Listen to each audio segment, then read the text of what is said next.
16 cut मारे हैं ना, 100% यकीन है इसमें पूरा सच नहीं दिखाया गया होगा अभी भी। सच से बेईमान व्यक्ति हमेशा डरेगा, सच से धोखेबाज व्यक्ति हमेशा डरेगा। जब तक आप इस बात को नहीं अप्रिशिएट करोगे, आप सच्चाई कभी समझ ही नहीं सकते। इसीलिए गोबर फेंका जा रहा था तब से।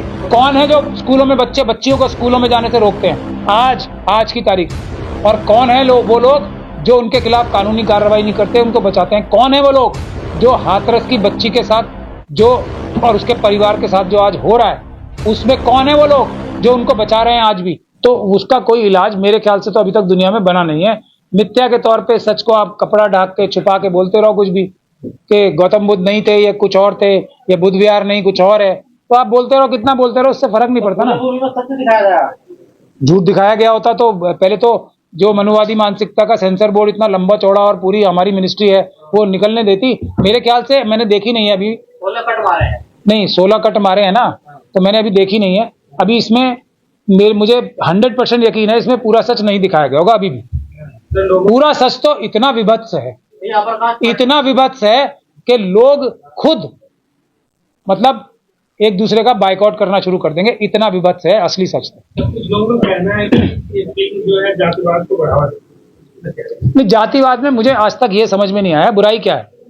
मतलब जातिवाद को जो बुरे सेंस में लिया जाता है ना, वो है जाति के नाम पे भेदभाव बुरी चीज है।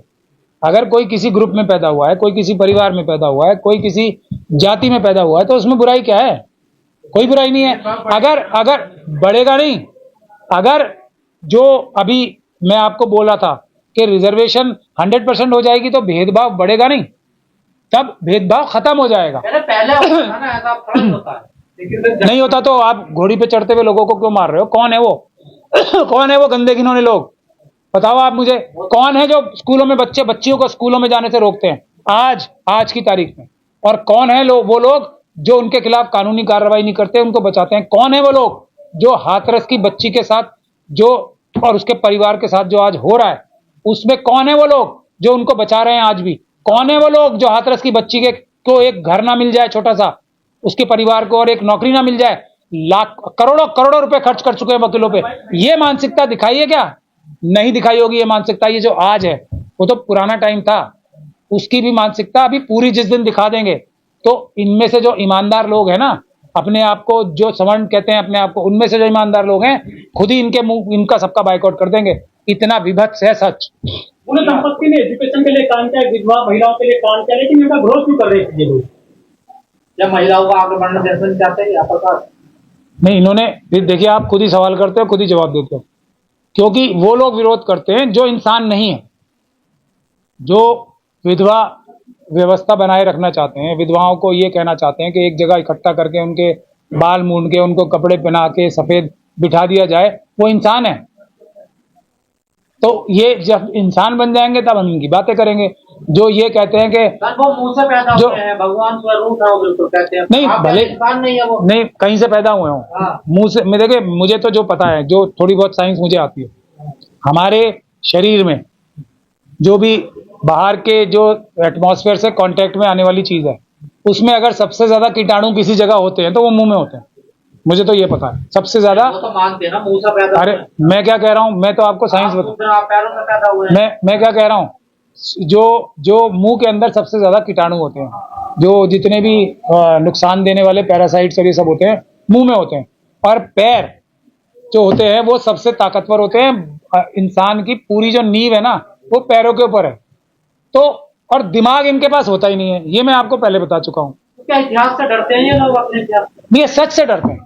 सच से बेईमान व्यक्ति हमेशा डरेगा, सच से धोखेबाज व्यक्ति हमेशा डरेगा। अब आप मोदी जी की किसी दिन इंची टेप लेके छाती नापने पहुंच जाओ तो नापने देंगे आपको?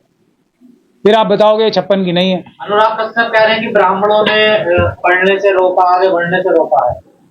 रोक रहे हैं या रोका है? पास्ट टेंस नहीं, अभी भी। हाँ, रोक रहे हैं। हाँ, अभी भी आज भी हर जगह घोड़ी चढ़ने से रोक रहे हैं। मतलब साइकिल, मैं अपने पैसे की साइकिल ला रहा हूँ, मैं अपनी घोड़ी ला रहा हूँ, मैं अपने पैसे दे रहा हूँ। मैं अब घोड़ी पे चढ़ के किसी भी और से ज्यादा मतलब सुंदर लगूंगा, तो अब मेरी तो कोई गलती नहीं है ना इसमें। गलती तो उसकी है जिसको ये लग रहा है कि यार अब ये भी घोड़ी पे चढ़ के ये तो ऐसा लग रहा है और हम ऐसे लगते हैं, तो उसकी गलती है ना। तो ये जो कॉम्प्लेक्स है किसमें है?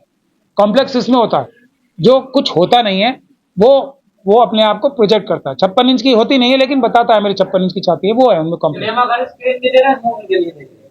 सच को कितना दबाओगे आप, मुझे बताओ आप।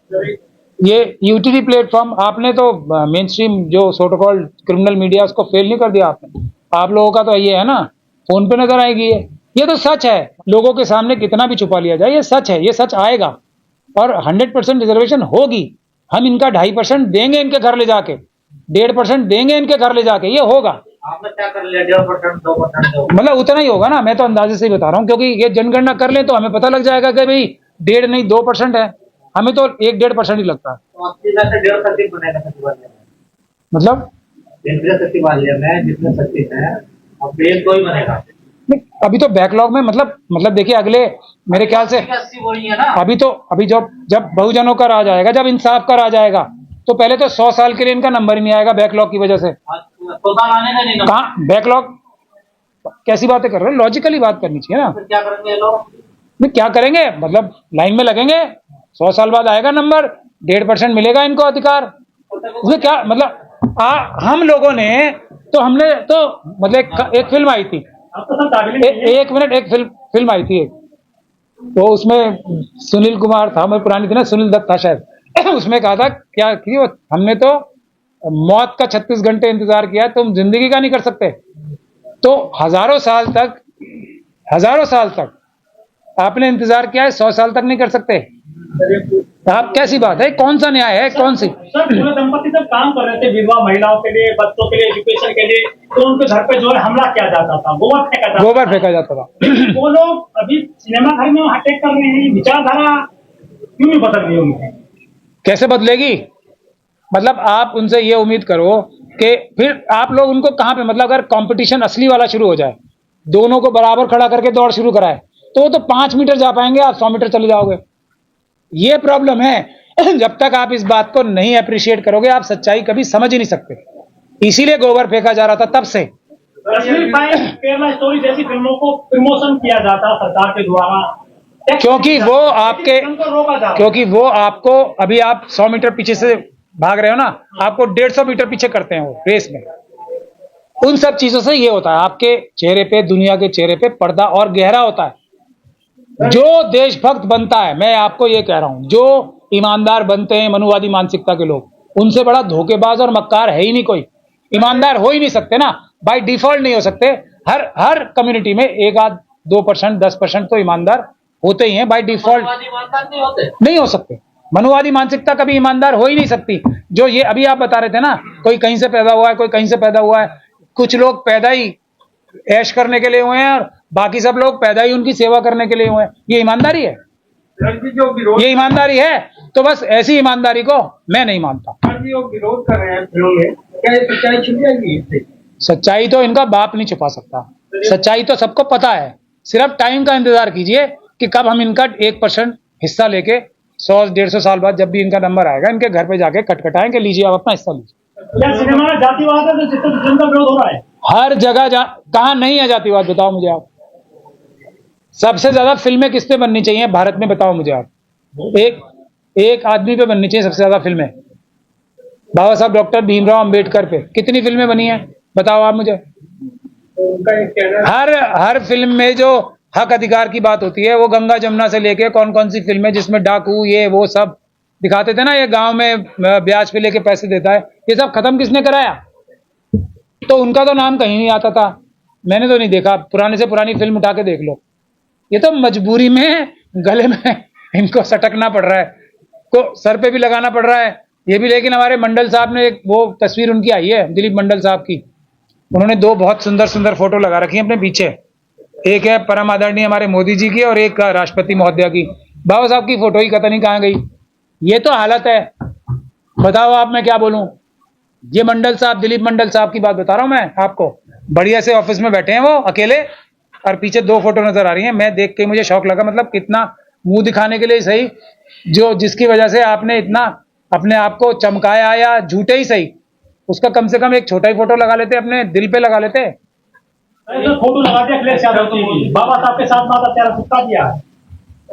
अब उनका मुकाबला करने के लिए अखिलेश यादव जी को मेरे ख्याल से अभी बहुत ज्यादा मेहनत करनी पड़ेगी, लेकिन ठीक है, उनको अपने ऊपर लगाते तो ज्यादा अच्छा था। हम सब लोग उनके रास्ते पे चल के उनके द्वारा दिखाए गए जो बुनियादी बातें हैं ना, सच्चाई, इंसाफ, बराबरी, बंधुता, इज्जत, उसको हासिल करने के लिए हम उन्हें अपने नजरों के सामने रखें तो ज्यादा बेहतर है। उनकी बराबरी करने की चेष्टा मेरे ख्याल से करना बेकार है। उनकी बराबरी करने की चेष्टा या ऐसा मिथ्या भी क्रिएट करना सेल्फ डिफीटिंग है। अखिलेश यादव जी को इससे नुकसान होगा। तो मैं तो उनका क्योंकि हितैषी हूं, उनको बाबा साहब से सीखना चाहिए। उनकी बराबरी करने की कोशिश किसी को भी ना करनी चाहिए, ना उनको इजाजत देनी चाहिए। मुझे नहीं लगता उन्होंने खुद ये काम किया है, कोई उन्हें शायद एक फोटो भेंट की गई थी तो उनको मेरे ख्याल से उन्होंने टोका भी होगा उन्हें प्राइवेटली। तो ये माना ना, ये गलती है ही, गलती है और इसे मानना चाहिए। वो तरक्की करेंगे, बाबा साहब को हम देख के सीखते हैं। उनकी बराबरी नहीं कर सकते क्योंकि एक तो कर ही नहीं सकते, क्योंकि वो फिर वही 100 मीटर पीछे से आए थे। हम लोगों को भी फिर देखिए, हमें 100 मीटर को पीछे से चल के नहीं आना पड़ा किसी को, तो हम लोग उनकी बराबरी नहीं कर सकते।